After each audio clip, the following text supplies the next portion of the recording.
America has finally set the date for the anticipated American strike on Iran. What's the story? Today, February 9th, 2026, the atmosphere was very enthusiastic at Levi's Stadium in California. Everyone was waiting for the traditional air show that captures attention. But in the final moments, a sudden change occurred that turned the tables. Two F-22 Raptor aircraft, considered the crown jewel of the American air arsenal, suddenly withdrew from the show. The official reason given was urgent operational missions, and they were quickly replaced by F-35 aircraft to save the situation in front of cameras and crowds. This event might seem to many people like just a routine change in a ceremonial schedule, but for military observers, withdrawing aircraft with these capabilities at a time like this points to something much more dangerous happening away from the spotlight. While global news agencies focus their lenses on Oman negotiations and quiet diplomatic details, military data coming from North America, Europe, and the Gulf paint a completely different picture. We're not facing signs of de-escalation. We're witnessing, by numbers and movements, the largest strategic repositioning of American forces occurring simultaneously since the Gulf War in 1991. Talk of diplomacy at this time appears to be classic strategic deception designed to buy time, not for peace, but to pour concrete and build a regional iron dome capable of absorbing the coming blow. The logistics bases at Ramstein in Germany, Lakenheath in Britain, and Travis in America have turned into beehives working at maximum capacity. This confirms that war has actually already begun in shipping and supply corridors. The nature of weapons being moved, specifically the withdrawal of F-22s from the air show and preparation of heavy B-1B bombers, gives the impression that the goal of the new American administration led by Donald Trump has fundamentally changed. It's no longer just about changing behavior. Indicators point toward comprehensive destruction of nuclear and missile capabilities. The current delay isn't political hesitation. It's purely logistical necessity to arrange the stage before the decisive moment, which will likely have its final details decided at the anticipated summit in Washington between U.S. President Donald Trump and Israeli Prime Minister Benjamin Netanyahu. Key questions. Here are our questions. What's the secret behind the sudden withdrawal of F-22 aircraft from the air show? And does their disappearance really mean that 0 hour has been set? If war hasn't officially started yet, what is this massive airlift of 118 cargo aircraft doing in the region right now? Why are military leaders, politicians, and presidential envoys all gathered on one aircraft carrier deck? What are they planning there? After all this, do you think advancing the Trump-Netanyahu summit to this coming Wednesday is a coincidence, or is this the final signature on the war decision? How will the distribution of roles between America, Britain, and the Israeli military completely change the shape of this confrontation from any war we've seen before? Understanding the F-22 withdrawal. The story begins with a very small detail that anyone might overlook, but it's actually the thread that reveals everything. The certain sign of approaching real war doesn't come from press conferences or polished diplomatic talk. It comes when you suddenly cancel ceremonial missions for very heavy, very important weapons that are few in number. This is exactly what happened when a sudden decision was issued to withdraw F-22 Raptor aircraft from the Super Bowl LAX air show scheduled for today, February 8th, 2026. This withdrawal is the definitive signal that the U.S. Air Force has entered war status. The matter isn't as simple as it seems because the F-22 isn't just any aircraft, it's the jewel of the entire U.S. Air Force. To understand the magnitude of the event, we need to ask ourselves, what does it mean to cancel aircraft participation in an event the size of the Super Bowl hours before its scheduled time? The answer reveals the seriousness of the situation because an event like this requires long months of coordination between the NFL, Federal Aviation Administration, and broadcast networks. To come and suddenly cancel this participation to the point that commemorative patches that were printed and distributed to crowds actually had the Raptor silhouette drawn on them, this means there's a serious, immediate, and compelling operational justification that cannot be delayed. Air Force spokesperson Kat Spencer, director of the Sports Outreach Program, tried to justify the matter, saying the reason was operational missions and an increase in operational tempo. But in military vocabulary, this literally translates to Every available airframe must be present right now in the theater of war operations. Why the F-22 specifically? The F-22 Raptor fleet is already very small, requires very high maintenance, and is limited in number. If they withdrew a pair of aircraft from a public relations event, what does this mean? It means field commanders, specifically General Michael Kurilla, commander of U.S. Central Command, CENTCOM, in the Middle East, requested maximum availability of these American stealth assets. Here, another very important question arises. Why is the F-22 specifically needed right now in this urgent manner? The answer depends entirely on the shape of Iranian air defenses. Iran possesses an S-300 system and possibly has elements of the S-400 system in addition to local systems like Bavar 373. These systems create what are called kill zones, areas where any non-stealth aircraft cannot possibly survive in the first hours of war. That's why the F-22 plays the door breaker role. Its primary role is to infiltrate without being detected thanks to its high stealth capability and strike the radars, command and control centers of Iran's air defense network and conduct a complete cleaning operation of the sky from any Iranian aircraft like F-14s or MiG-29s if they try to intercept the attack. Without the Raptor opening the path, other aircraft we call bomb trucks like B-1B Lancers or F-15E Strike Eagles won't be able to operate safely. Reports confirm that the F-22 had a primary role previously in Operation Midnight Strike last June when they hit Iranian nuclear facilities at Natanz, Isfahan, and Fordow. Their withdrawal today from the Super Bowl confirms that a new and much larger door-breaking phase is being prepared. They're not withdrawn for emergencies. They're going to strike.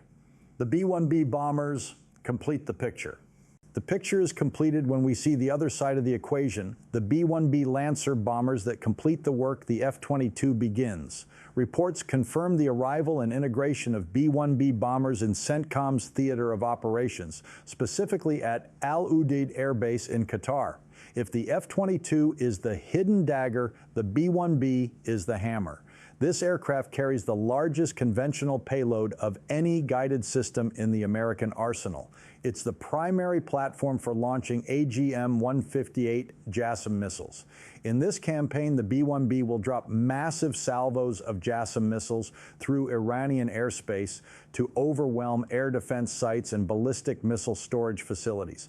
This aircraft has a long history of heavy work in the region, having conducted more than 390 sorties in previous operations. Its return to Al Udeid base now is considered a very large escalation in offensive capability. The coordination between these two aircraft, one opens the path in the sky and the other wipes the ground, says that the target list has been determined and task distribution on these targets is being implemented now. The real battle, logistics on the ground. But what happened after that was much more dangerous. While all eyes were fixed on the sky and offensive aircraft, the real battle was taking place on the ground in shipping and supply corridors. The military rule says that logistics win wars. This appeared clearly when we observed the arrival of 118 flights of giant cargo aircraft like the C-17, along with dozens of other sorties to ship equipment to the Middle East region. This number is the final and real measure of any army preparing for a large extended war, not just routine force rotation. This is comprehensive military mobilization. Air tracking data revealed a massive airlift operation that began at bases in America like Lewis McChord and Charleston, passed through vital transit stations in Europe like Ramstein Base in Germany and Lakenheath Base in the United Kingdom, and ended its journey in the Arabian Gulf. Here we must ask an important question. What's the secret of the number 118 flights in this short time? And why is this rate considered a terrifying indicator? The answer lies in the terrible acceleration that occurred. We saw in late January the landing of 42 heavy transport aircraft in just 8 days. These aircraft, each capable of carrying 77,000 kg of cargo, are used to build what they call the Regional Iron Dome. Building the Iron Dome. These loads, according to records and deduced from targeted bases, carry interceptor missiles for the THAAD system and Patriot PAC-3 missiles, along with radars and command components needed to link them together. The U.S. military had consumed a large part of its THAAD stockpile in the events of June 2025, so this rapid and massive resupply was an absolute necessity to compensate for the shortage. This deployment isn't concentrated in one place. It's distributed across 19 bases and strategic locations within Gulf Cooperation Council countries. Main axes included Al Udeid Air Base in Qatar, the forward headquarters of Central Command, where a new cell was created in January called the Joint Defense Operations Cell to coordinate all these assets' naval support facility in Bahrain.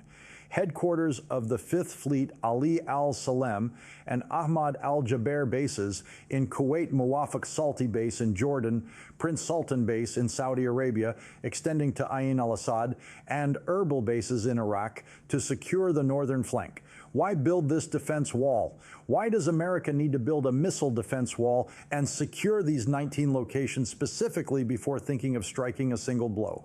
The strategic logic here is clear and calculated. America cannot strike Iran with a single shot without securing the safety of these host countries. Iran's primary deterrent is its massive arsenal of ballistic missiles. By covering these sites with multi-layered missile defenses, America nullifies Iran's ability to take its neighbors hostage. This logistical reality is the only real secret explanation for the diplomatic delay we're seeing now. President Trump isn't stalling because he's hesitant. He's buying military time. Integrating these new batteries into a unified joint air picture takes time. Radars from THAAD batteries in Saudi Arabia must communicate and connect instantly with Patriot batteries in Qatar and with an Aegis destroyer in the Gulf. Until this entire defensive wall is completely linked together and filled with interceptor missiles, the red button cannot be pressed. The diplomatic negotiations in Oman, given these facts, are most likely just a smokescreen and necessary deception to keep the Iranian regime talking while the cage is being built around them. The president won't start the war until he's sure that his soldiers and the vital oil infrastructure of his allies are protected from the inevitable Iranian retaliatory barrage. The carrier visit, War Council at sea. The coming moment changed all calculations. The language of high-level visits in the theater of operations has its own dictionary, and the visit that occurred to the USS Abraham Lincoln aircraft carrier in the Arabian Sea was the final seal confirming that the war plan has moved from mere idea to the approved implementation stage. On Saturday, February 7th, 2026, a very heavy delegation arrived and boarded the carrier deck. This group included General Michael Kurilla, commander of U.S. Central Command CENTCOM in the Middle East, Steve Witkoff, Special Envoy for the Diplomatic Track, Jared Kushner, the President's son-in-law and Chief Advisor for Middle East Strategy. The dangerous question that arises here, who are these people and why did they gather together in this specific place at this specific time? This is considered the most dangerous military signal that can be observed. The answer is that this War Council at sea represents the convergence of America's three pillars of power at one point. The military executor, Kurilla, the diplomatic messenger, Witkoff Presidential Authority, represented by Kushner. Although press statements tried to highlight the role of Admiral Brad Cooper as host, the presence of General Kurilla himself, the man who legally and operationally will lead the war, is the overwhelming signal that eliminates any doubt. This delegation didn't go there to take a walk or a tourist tour. They gathered with Carrier Air Wing 9 and sat with the pilots who had just shot down an Iranian drone days before this visit. Why meet the pilots directly? Why did they leave air-conditioned offices and go down to meet the pilots themselves? Specifically, the pilots who shot down the Iranian drone a few days ago. This move is intentional, to directly connect senior leadership with the people who will pull the trigger and fire the first shot. The presence of this trio sends one decisive and frightening message to soldiers and enemies simultaneously. What does the message mean? The message says there's no distance or disagreement between the Pentagon, Kurilla, the State Department, Witkoff, the Oval Office, Kushner. For the soldiers, The message is clear. The plan you've been training for is the plan that will be executed, and the president has your back completely. For Iran, the message is clearer. The discussion in Washington has ended, and the war plan has been reviewed and approved. Even Witkoff, when he spoke from the carrier deck, used the phrase peace through strength, the classic phrase always said before using military force. This visit confirms that Lincoln and its Air Wing, CVW-9, have become fully integrated into the strike plan. Their mission will likely be to secure the maritime domain and suppress any Iranian naval reaction in the Strait of Hormuz, while air forces handle deep strikes inside Iran. The Accelerated Summit final signature. What happened after that revealed the whole game. Accelerating the diplomatic rhythm in this manner is the most dangerous sign you can see in the entire scene. The meeting that was supposed to happen between Benjamin Netanyahu, the Israeli Prime Minister, and President Donald Trump at the end of the month was suddenly changed and moved forward to this coming Wednesday, February 11th, 2026. This change didn't come by coincidence. It was done at Netanyahu's direct and specific request. The question that imposes itself here is Netanyahu going to Washington in such a hurry to discuss details of Amman negotiations and try to make them succeed? The answer is categorically no. Netanyahu isn't going to discuss details of Amman negotiations that already failed. These negotiations were dead before they started and were just a tactic to buy time. They serve their purpose, and that's it. Israeli Prime Minister Benjamin Netanyahu is going to Washington for one thing only, discussing Zero Hour. This summit's agenda has one single item: final coordination for synchronized movement between Israeli military forces and American forces. The Israeli government was clear and said it repeatedly. Any agreement must include restrictions on ballistic missiles and ending support for the Iranian Axis. These are conditions Iran completely refused. Iranian Foreign Minister Abbas Araghchi confirmed himself that Tehran will never negotiate on its ballistic missiles. Thus, the diplomatic door was closed and locked. The meeting will move the conversation from politics to the kinetic or military option. Why Wednesday, February 11th specifically? What's special about Wednesday, February 11th specifically? And what difference will these few days make? The timing here is very precise and calculated to the millisecond. Wednesday, February 11th is the final deadline for completing the American logistical buildup we called the airlift.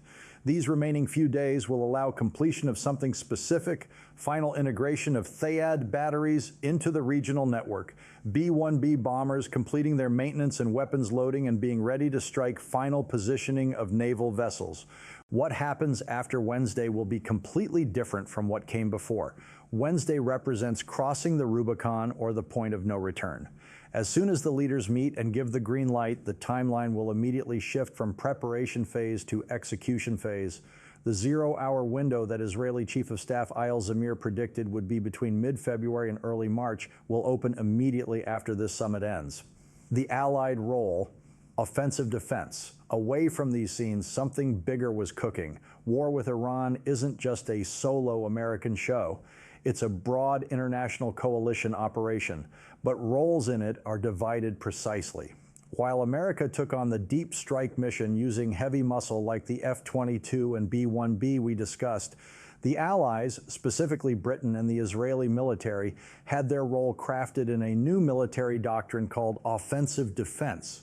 The practical translation of this doctrine began to appear when the British Royal Air Force sent F-35 fighters to Akrotiri Base in Cyprus. These aircraft aren't going there to sunbathe. This advanced positioning puts them in an ideal location to intercept any threat coming from the Levant or crossing the Mediterranean. At the same time, American forces intensively reinforced their presence with F-15E Strike Eagle fighters at Muwafaq Salti Air Base in Jordan. Why these specific locations? The question we must ask here: why are all these advanced aircraft in Cyprus and Jordan specifically, and not tasked with directly striking Tehran alongside the Americans? The answer is that this offensive defense doctrine says these assets aren't assigned to attack Iran, but their primary and only job is to protect the Israeli entity. The expected scenario says Iran will almost certainly respond to the American attack by launching massive waves of Shahed drones and cruise missiles through its proxies in Iraq, Syria, and Yemen, and even from inside Iran itself. Here comes the role of the barrier wall. British F-35 fighters from Cyprus and American F-15 fighters from Jordan are supposed to create an air screen or curtain. Their mission is to engage these threats and destroy them while still in the air before they even reach the airspace controlled by the Israeli military. The final picture. When we gather these 5 threads together and place them side by side, the sudden F-22 withdrawal, the massive airlift, the general's visit to the aircraft carrier, the Trump-Netanyahu summit that was moved forward, the distribution of allied roles in the region, we reach one inevitable conclusion with no escape. We are witnessing the final lines in the containment phase. The United States is not moving assets of this heavy caliber and at this terrifying cost in front of the eyes of the whole world, just for a pressure card in negotiations that have already failed and ended. The delay we're experiencing at this moment isn't hesitation. It's just the final tightening of bolts in the war machine that's already been assembled and is ready to run. The whole world has its hand on its heart waiting for Wednesday. But the language of numbers and logistics says only one thing. The decision has already been made. We are now living the final silent moments that precede the storm. And the goal this time isn't a pinch. The goal is comprehensive destruction. And the timing has become just a matter of time. The picture is complete.